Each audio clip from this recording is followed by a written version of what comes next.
G K. Nagaraj கேட்ட ஒரு கேள்வி, பாஜக தமிழ்நாட்டு நலனுக்கு எதிரான கட்சினா எப்படி நாடாளுமன்றத்தில் 18% கூட்டணியா வாங்கணும், 11% பாஜகவா நாங்க வாங்கியிருக்கோம், இப்ப மக்கள் ஏற்றுக்கொண்டிருக்கிறார்களேன்னு.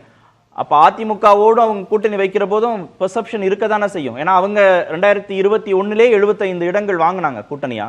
இப்ப இந்த முறையும் கூடுதல் இடங்கள் வாங்குறதுக்கான வாய்ப்புகளே இருக்காதான் அவங்களுக்கு? அதாவது எட்டிய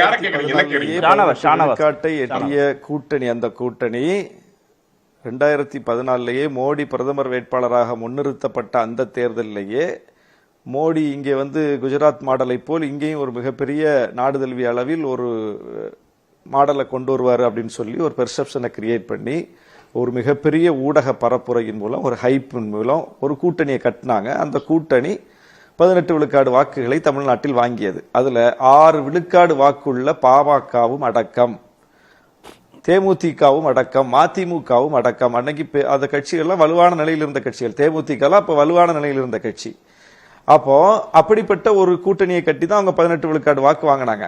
பாஜக இந்த முறை அதே கூட்டணி அதே விழுக்காடு வாக்குகளை வாங்கி இருக்கிறார்கள். அதிமுக மோடியால் ஏடியான தனிச்சு நின்னாங்க 2014. 10 ஆண்டுகளுக்கு முன்னால் அதுதாங்க அதே மாதிரிதான் திமுக அதிமுக இல்லாமல் 2014 வாங்கின ஓட்டு தான் இப்ப 2024 திமுக அதிமுக இல்லாம அதே 18 விழுக்காடு ஓட்டை வாங்கியிருக்காங்க. இதுல என்ன மக்கள் இவங்களை ஏத்துக்கிட்டாங்க? அதுல ஒரு 4-5 கட்சி தலைவர்களை தாமரை சின்னத்துல நிக்க வச்சு அவங்க கட்சி ஓட்டையும் சேர்த்து இவங்க கணக்குல எழுதி வச்சிருக்காங்க. இதுதான் வளர்ச்சியா? நீங்க அதே இடத்துல தான் இருக்கிறீங்க. தமிழ்நாட்டு மக்கள் உங்களை ஒன்னும் முன்னேற்றி கொண்டு போகல. ஏன்னா தமிழ்நாட்டு மக்களினுடைய முன்னேற்றம் தொடர்பா உங்களுடைய நிலைப்பாடு எதுவுமே இல்லையே. எல்லாமே எதிர்நிலைப்பாடெல்லாம் இருக்குது. பேரிடர் நிவாரண நிதியிலிருந்து ஒவ்வொன்றையும் புதிய மும்மொழி கொள்கையை கொண்டு வந்து திணிக்கிறதுல இருந்து எல்லாமே நீங்க தமிழ்நாட்டுக்கு எதிராக இருக்கிறீங்க. இன்னைக்கு நிதியமைச்சர் பட்டியல் போட்டு ஒப்பிட்டு சொல்லியிருக்கிறார்.